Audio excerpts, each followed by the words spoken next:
I drive a tow truck on the night shift. Last week I got a call that made me fear the woods. I've been driving tow truck for Morrison's Auto Recovery for 8 years now.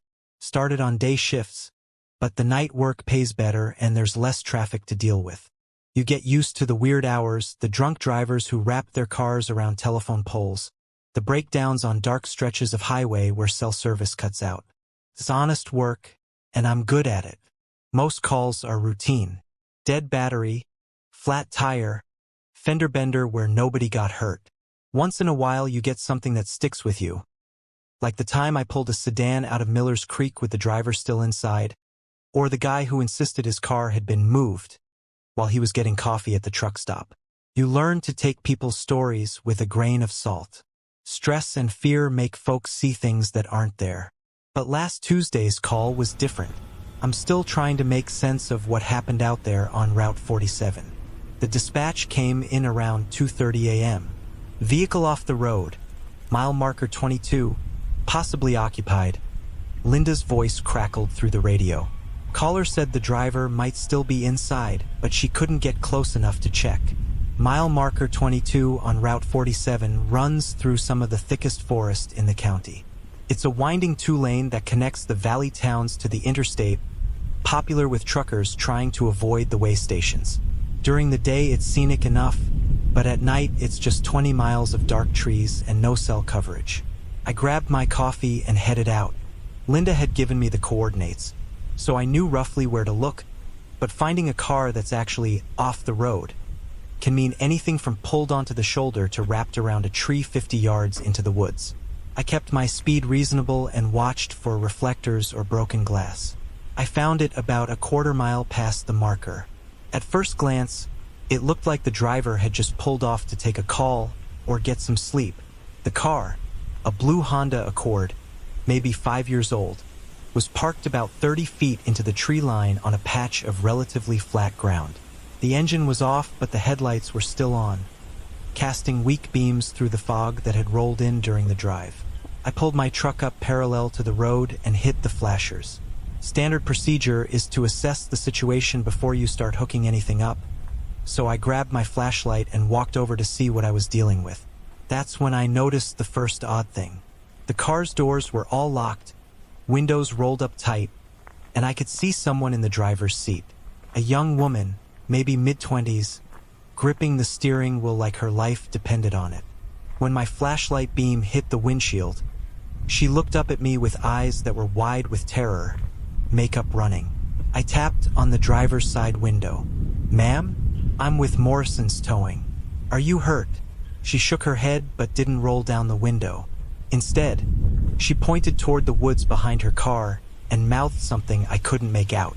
"Ma'am, I need you to open the window so we can talk," I called, raising my voice slightly. This time she did roll it down, but just a crack. "You need to get that car out of here," she said, her voice barely above a whisper. "Right now. Don't unhook anything, don't get out again. Just pull it back to the road." "What's wrong?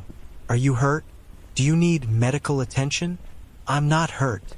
She glanced toward the trees again. "But there's something out there. Something big. It's been watching me for the past 2 hours." I'll admit my first thought was drugs or alcohol. Wouldn't be the first time someone got spooked by shadows while under the influence. But she didn't smell like booze, and her speech was clear and coherent. "What kind of something?" I asked, playing along. "I don't know. I never got a good look at it. But it's huge, bigger than a person. And it's been circling the car, just staying back in the trees where I can't see it clearly." I played my flashlight beam into the woods behind her car. The fog made it hard to see more than 20 feet, but I didn't spot anything unusual. Just pine trees and underbrush, same as the rest of the forest along Route 47. "Ma'am, I don't see anything back there. How about we get your car back on the road and I'll follow you to the nearest gas station. You can call someone from there." "No." Her voice was firm. "Don't go back there. Just hook up the car and pull it out. Please." Something in her tone made me pause. I've dealt with a lot of scared drivers over the years, and you learn to distinguish between different kinds of fear. Drunk fear is sloppy and unfocused. Accident fear is sharp but fades once the immediate danger passes. This was something else, the kind of steady, controlled terror that comes from extended exposure to real danger. I decided to humor her. "All right, ma'am. I'm gonna hook up the car from here and pull you back to the road. Keep your doors locked and stay inside." Walking back to my truck, I found myself listening more carefully to the sounds around me. The forest was quiet, unusually quiet. No owl calls, no rustle of small animals moving through the underbrush. Just the low hum of my truck's engine and the distant sound of a semi passing on the interstate miles away. I was backing my truck into position when I noticed the smell. It was strong and musky, like a wet dog that had been rolling in something dead. The kind of smell that makes you breathe through your mouth.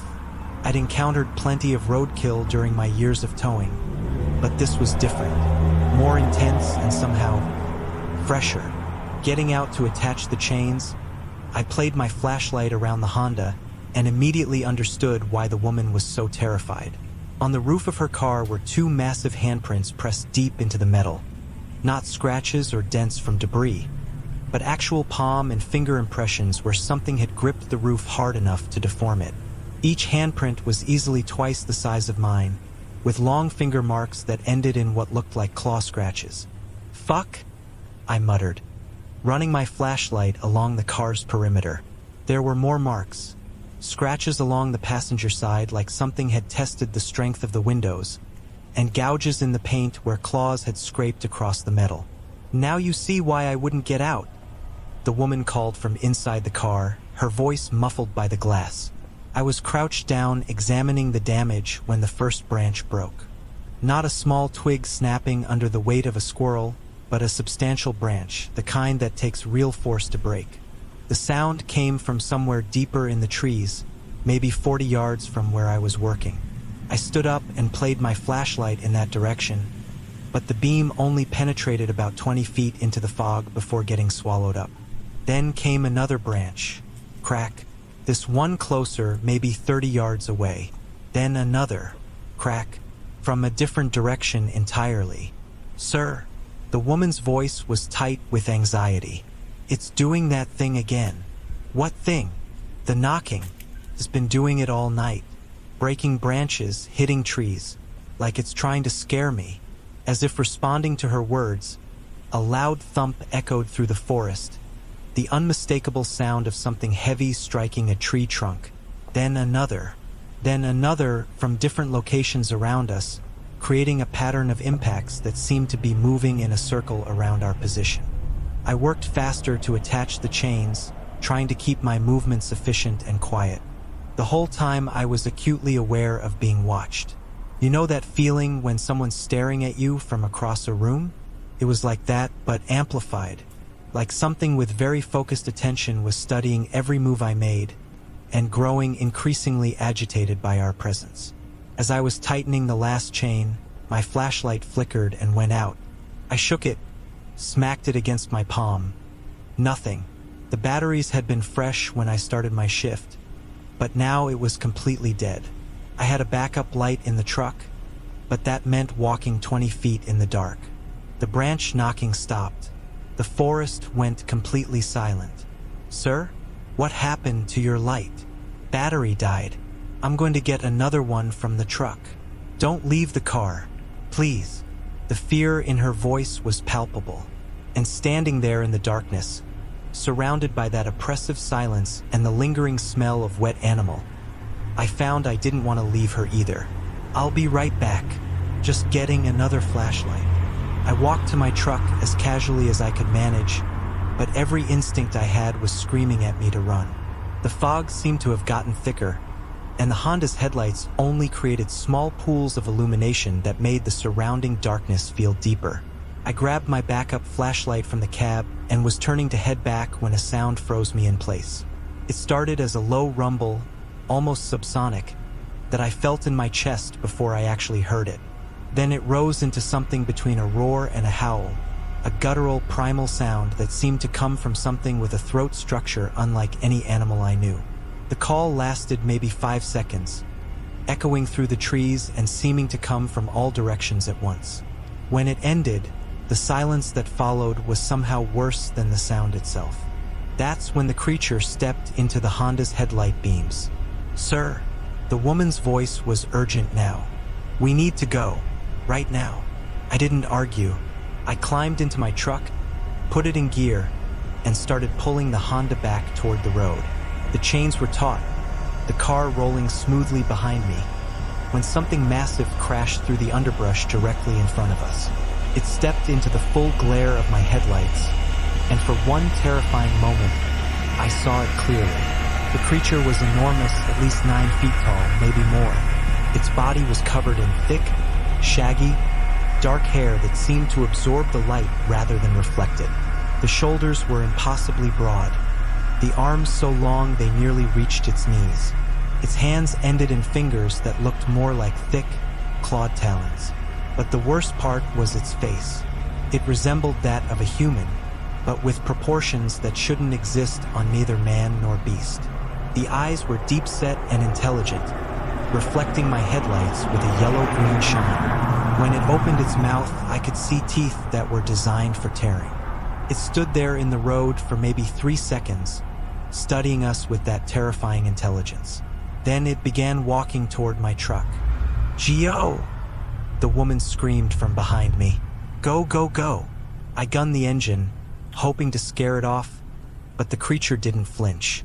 Instead, it picked up speed, moving faster than anything that size should be able to move. My truck lurched forward, the Honda's weight dragging behind me, but we were moving too slowly. The creature reached my driver's side door just as I managed to get us rolling.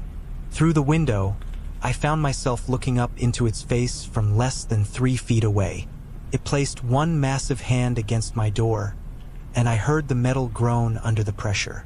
The handprint it left behind completely covered the window, fingers easily twice the length of a human's, with what looked like thick, black claws at the tips. For a moment, we were locked in this impossible stare-down. Me gripping the steering wheel so hard my knuckles had gone white, and this thing studying me with eyes that held far too much awareness. I could hear its breathing, deep, measured breaths that fogged the glass between us. Then something seemed to shift in its expression, and it stepped back. I didn't wait to see what it would do next. I floored the accelerator, pulling the Honda behind me as fast as the tow chains would allow.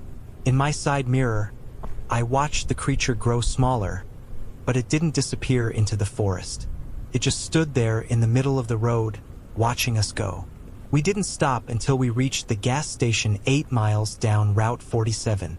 My hands were shaking so badly I could barely put the truck in park. Behind me, I could hear the woman crying. Not hysterical sobs, but the quiet crying of someone who just survived something that shouldn't be survivable. When I finally got out to unhook her car, I saw what the creature had left behind. There was a handprint pressed deep into the metal of my truck's door, not just on the surface, but actually deformed inward like the metal was soft clay. Each finger had left a distinct impression, complete with claw marks that had scratched through the paint down to bare steel. The woman stood next to me, staring at the evidence of what we'd just encountered. "Those weren't there before," she whispered. "No," I agreed. "They weren't." We stood there in the harsh fluorescent light of the gas station, both looking at proof that what we'd experienced was undeniably real.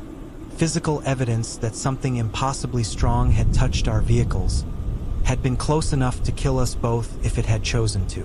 "What do you think it wanted?" she asked. I thought about those intelligent eyes, the way it had studied us both so carefully. "I don't think it wanted to hurt us," I said finally. "I think it was curious."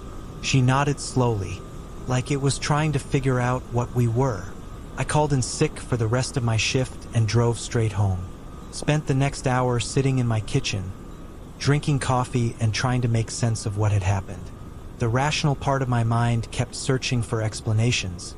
Maybe someone in an elaborate suit, maybe a circus animal that had escaped. But the handprints on my truck door told a different story. No person, no matter how large, could have compressed steel like that. And no known animal moved the way that creature had moved.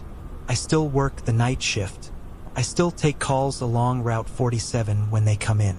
But now I carry extra flashlights, and I never work alone in areas where the trees grow thick and the fog rolls in heavy. I had the handprints on my truck filled and painted over, but sometimes, late at night when I'm driving those dark stretches of highway, I run my fingers over the spot where they were and remember. Because whatever's out there in those woods, it's still out there. And now I know it's curious about us. That might be the most terrifying thing of all.